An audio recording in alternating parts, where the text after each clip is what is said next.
Hello, hello, hello, and welcome to the Rumble and Roar podcast. I'm your host, Lenoria, and y'all know I always say I'm so excited, especially when I have a new guest, and I'm excited. I do have another guest, and when I tell you this guest here is dear to my heart because we are partners, we work together. This is Nicholas Curry, and we have, nope. Did I say it right? Oh, yes, I thought the way you looked at me. I did. Okay, I thought I said it wrong, but I call him Nick. Okay, so this is my illustrator, my renowned illustrator that's been with me ever since. How long we been together, Nick? Since 2021. Yeah. Yes. And I remember calling Nick. You were just getting out of college, right? Yeah, I think I just graduated that spring before you called going into the new year. I just graduated college. I remember I was sitting in a store. I got a call from my friend Chris. Yes, Chris Brown. I have opportunity for you. I know this author. She's looking for Illustrator. Would you be interested in doing it? And I remember giving you a call back, and then from there it was set in stone. Oh my gosh, guys. When he's tell that story, I'm like a little kid because I'm like, it was so wonderful, and it happened just like what he said. I was writing my book, and I was like, okay, I need an illustrator. Where do I start? Where do you start? Everybody, we go online, go on Google, and just look everywhere. But I actually started with friends and family to see if anybody could recommend someone.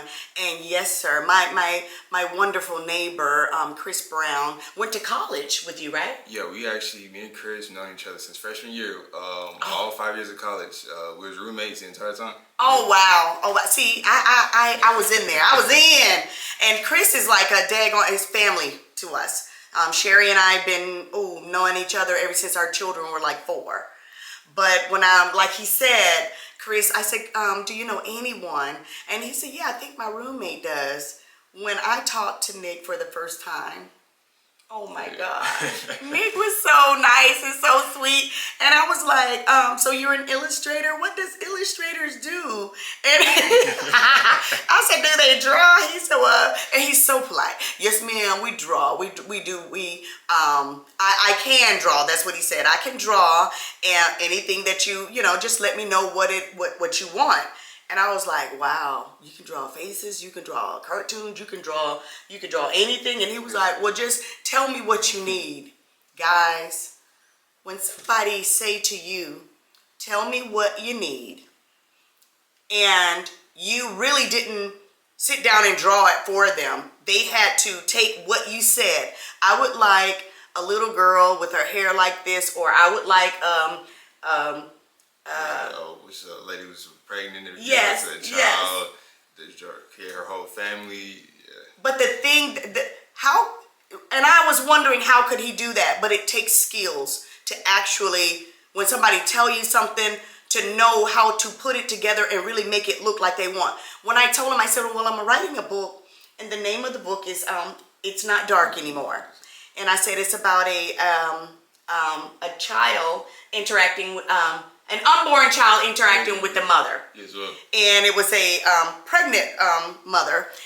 I'm jumping around, guys, because I'm trying to think of how I told him. I said, Nick, can you draw a lady that she's pregnant and the baby is kicking in her stomach, and make it look and show, if somebody was to look at the picture, make them see that, oh, that baby is kicking the stomach. I mean, we can all do that on video. We can all do it on other things, but to bring it live in a picture, that takes skills. Y'all gotta see. I should have brought the book. Oh my gosh. The book is over here, and I think I'm gonna get it. Go ahead. Okay, yeah, I think, oddly enough, I think I keep a couple books in my car at all time. Yes. Just kind of as a, I guess I want to say a trophy or something. Yes. Just to kind of keep it with me, just kind of show the first time I've done something like that. Yeah. Yes, I have all 3 of my books in my husband's car, and I have like a couple of them in mine. So that's what we do, because this is our baby. We need to keep them. I have some right there. I want to show them the pictures right there. I'm gonna get them, guys, and I should have had them here, but it's okay. It is okay. Let me get these and show y'all the pictures that we're talking about. It is so cool, I think. Yes. And did I get the one for, I only brought, I know you guys can still hear me. That's why I'm talking, but this is our first book, and I should have brought the second one. We have a second book as well. It's Not Dark Anymore, and this is Nick and I on the back. That's Nick, and that's me. But the page I'm talking about, when I said, can you bring that pregnant lady to life? And he was like, oh, yes. And I was like, really? Because asking somebody like me that, tell me to bring something to life, I'd be like, I sure can. And it'll look dead. But this is the picture, and I thought it was so cool. Guys, look. I'm gonna zoom in on that. He made it where you can see that the baby is kicking in the stomach. And I just told him about it, and he was able to do it. So, was it hard? Is it hard to be an illustrator? I would say, for instance, this was my first time actually doing it in a way of a book. It was a little challenging, just making sure that I was able to bring the story to life and make sure I can actually portray what the story wanted to show and make sure the characters fit to your liking. To every bit of it, you did. Oh my gosh, you did. It was fun. Probably I would say it was a fun challenge. I think the hardest part was just making sure that when you look at each picture, you can actually see what's going on. And what it's saying. Exactly. I mean, a picture is worth 1,000 words when you can actually look at it and say, it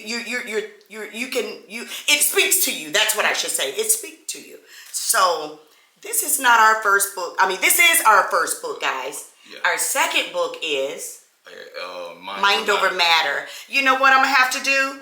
And I'm just gonna have to get my the camera person to bring the other books out because I really want y'all to see Mind Over Matter. I really want y'all to see, look how vibrant this book is. I didn't even know how to make the front page. Yeah. I was like, I'm not really sure. I just want the mother and the baby to be on the front page, and could you just make it real colorful for the children? He was like, sure. You know what? A person like me, when people say sure, it's yes, I can do it, and just make it so easy for me to communicate with them. I fell in love. Because I can't stand an adult that you have to say something over and over and over, and you have to, hold their hand. If you guys know me, I'm a daycare provider. It'll be 28 years this year. Oh. Yes, and I don't mind, Nick. I don't mind telling a child what to do over and over and over. They are kids. It's their first time, their first rodeo, and they are learning, and they might forget all of the above. But a grown person, that's a pet peeve of mine. When I say, okay, now see, in our situation now, if I had to tell you over and over, it's okay, because this is something different than, babe, could you cut the grass? And then the grass is not cut. Babe, could you cut the grass? That's something easy. It's not even nothing to remember. Yeah. But to keep asking someone over and over. But I didn't have to ask you but once. Thank you so much. I appreciate it. And for me to get with someone that just understood me, first of all, and gave me everything I wanted from the beginning with one ask. And I'm not exaggerating, guys. Soon as I say, could you, I don't know. He was like, well, what would you like? I said, I don't know. I don't know.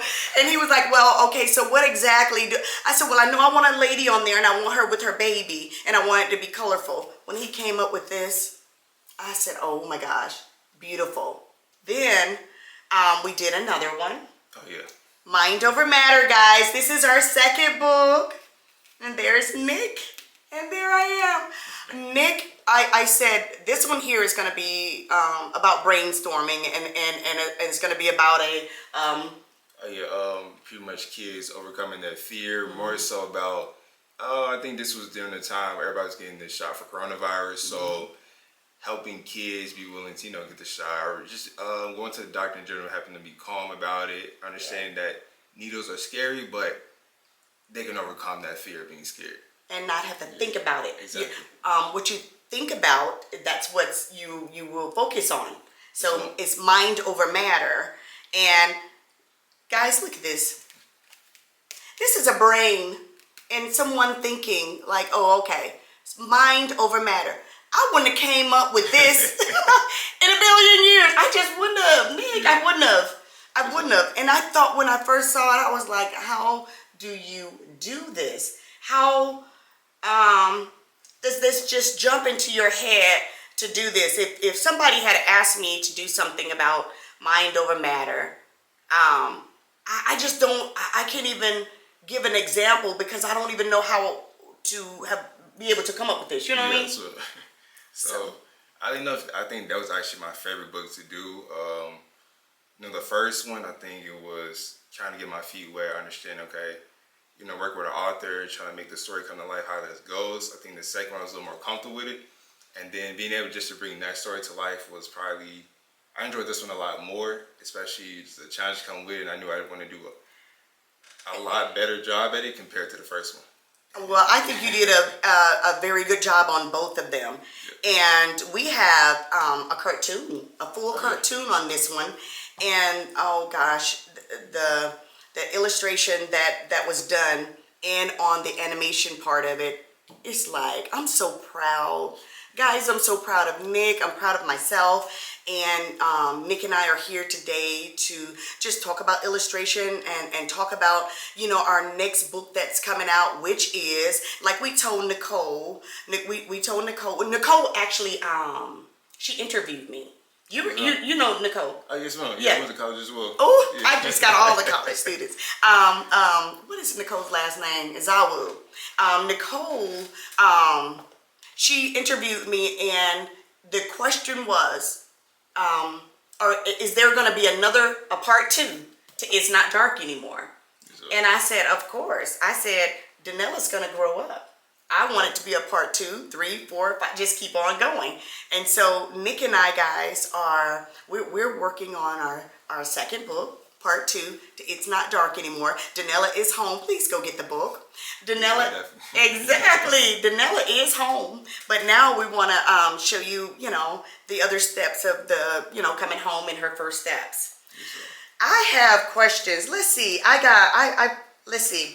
It says, just to let people out there know, what is an illustrator? An illustrator is an artist who specializes in enhanced writing or clarify an idea by providing a visual representation that corresponds to the content of the associated text or idea.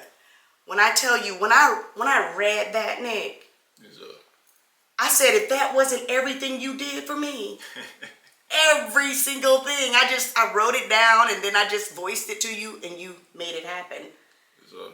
To be able to do that. I'm glad I was able to do that. It's definitely fun.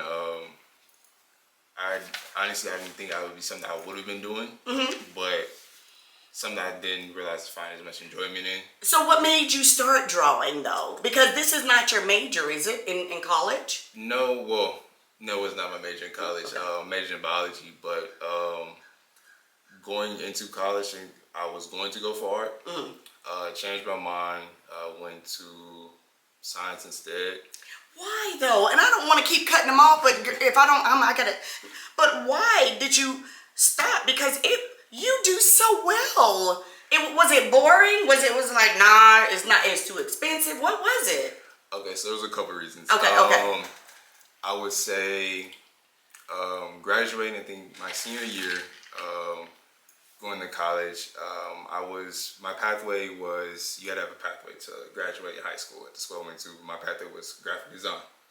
I was going to go to school for graphic design. However, I think I had a class, it was human anatomy. Okay. Particularly, I did well in school, but I wasn't necessarily enjoyed it. But I think that was the first class I said, this is actually fun. I enjoyed it. In the graphic design, you didn't enjoy it? I did, and it's not the bad, but it was easy. And I wanted to sign up for a challenge, and that was the first thing that kind of challenged me. Did y'all hear that? He said it was too easy. He wanted a challenge. Oh, can they clone you? Where do they make this one? Because the kids today, they want it easy. It's like, you're backwards in a good way.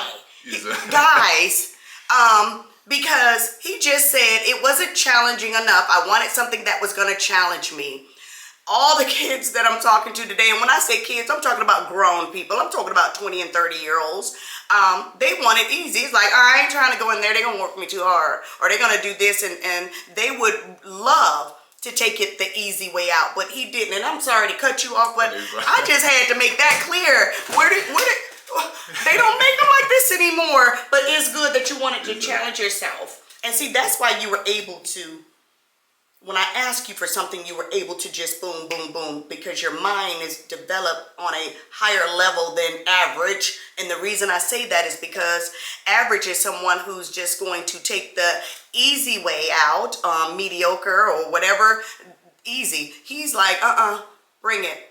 I want a challenge, because when I challenge myself, I'm going to better myself. I'm sorry. I don't talk too much. That's fine. This is exactly right. I mean, I think with art now, I kind of look at it as a challenge, because every time I go into a new project, I'm going to see how can I make it better than the last thing I've done. How can I grow? What can I do different to make sure that this one outdoes the last couple projects I've done in the past? Wow. And at the time in college, I mean, when I first was graduating high school, going to doing finding my major, I was okay. Science is challenging, and then it was kind of enjoyable at the same time. So okay, let me try my hand at this. You know, I can always have art in the background. I can do it on my own. And then two, the price of art schools and the degree, at that time I felt as if it didn't outweigh the end results. You were paying thousands of dollars for a degree that might not always pay off in the end. So I felt as if, okay, I can still do art on the side. I can still, practice on my own. I can teach myself everything I need to know, and then I can just get my degree in biology and do it that way. Well, for you to have not, let me just say this, for you to not have taken this for 4 years, because it says right here, how many years does it takes to become an illustrator? It said about 4 years. Now, for him not to have done the whole 4 years and can do something like this, I always have to use the late great Whitney Houston.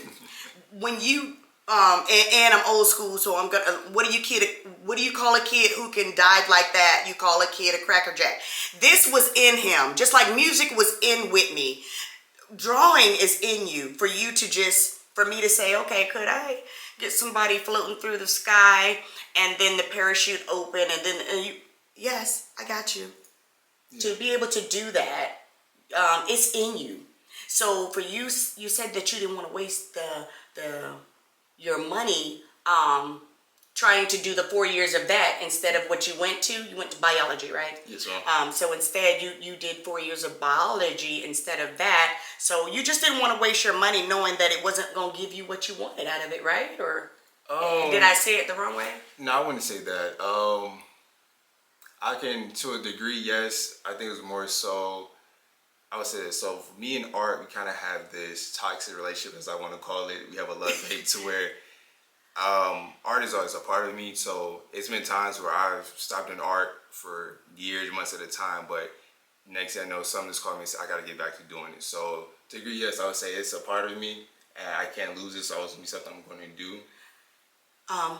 If you don't, just like everything else, when you stop doing art for a while, if you don't use it, you lose it. Do you lose? Do you lose it? Like if you haven't drawn something for 6-7 months or a year, do you kind of? It's probably like riding a bike, right? Yeah, I would say that's kind of like riding a bike. I would say you don't lose it per se. You get rusty to where you're probably not doing it as well as you once was, but you always remember in the back of your mind, okay, this is how I would shade, this is how I would color this. The creativity is still there. It just now I have to go wipe the dust off of it, polish it, look and take me back to where I once was. You never really forget how to draw or how to paint or anything. Okay, sort of like riding a bike. Okay, I haven't ridden this bike in 2 years, but and look, my feet keep falling off the what do you call it, the pedal. But now I'm on it. Oh, it's there now. It's there. Oh, okay. Okay, let's see. What do we have? Let's see. Okay, do you draw on paper or do you draw on the computer or do you do it on both? I do it on both. So my process, I would start off on paper. I would do a couple sketches, kind of get a rough idea of what it is I want to draw, and then from there I would take it to the computer, and then that's where I would do my final touches, the editing, coloring, and the full out design of it. Oh, what do you?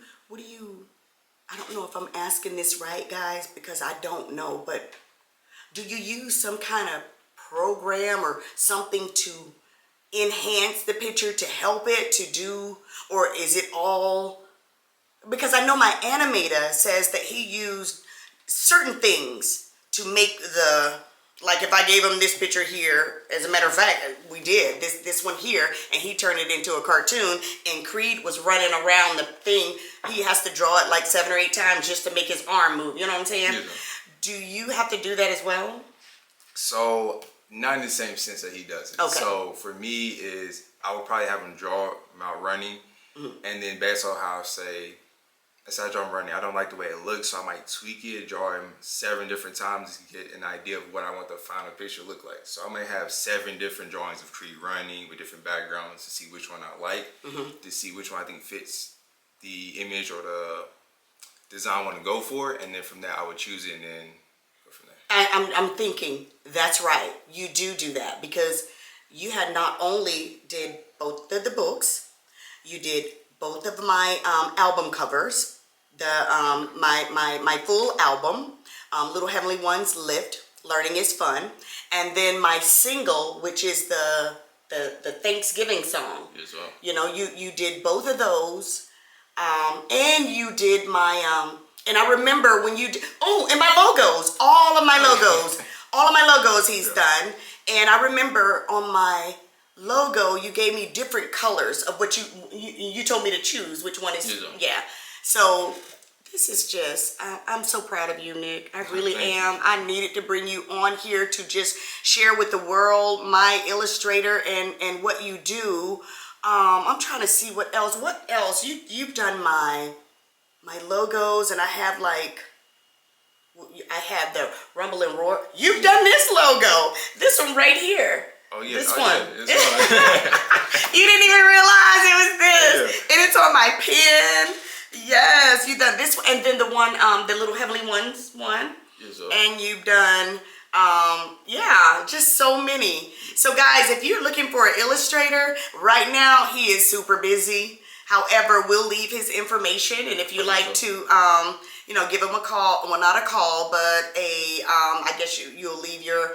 I'll leave my information for my social media. You can send me email, and you can reach out to me on. I think I have Instagram and Facebook right now, and then also I do have a website coming soon to make the booking and getting in contact with me a lot more easier for you. All right. So let's see. Creative imagination. They said it's saying, what does an illustration? What skills do a illustrator need to have? Creativity. I'm gonna just say that. I'm gonna stop with that. He has to have. You got to be creative. And Nick, you are so creative. Thank you. And I thank you, and I hope that you'll come back. And guys, I cannot wait until our second book come out. Please come in. Go get the first one so you can enjoy the second one. And what we're trying to do, we're trying to do a whole cartoon on the first one. It's not dark anymore. We've already done a cartoon on this one, but this one is done and complete. The book is complete, and so is the cartoon. But this one, because Danella is a baby and she can grow and keep growing, and she can have kids and they can keep going. They can keep going. Yes, we're going to keep this one going. So look out. Pardon? This is the story that never ends. The story that never ends. We're going to try to do this, sometime this year. We don't know exactly when it's gonna drop because we are both busy, but once we're done, we're gonna advertise this bad boy, and we hope that you guys will support us and be there for us. So we're gonna end with that, and again, and I keep saying this because I'm so excited and so happy that Nick came a long way to be here with me. Yes, there's no problem at all. I'm glad you invited me to be able to do this. I enjoyed it Always. And you know what? I can't wait. I can't wait to Nicole and Nick and everybody see it, because I mean it's just like a big family, all of us. Definitely, yeah. I love the energy around. It's definitely a good time that we're all together and working. It's great. Yes. Okay, guys, feel the rumble and listen to the roar, and we'll be back next time. Bye-bye.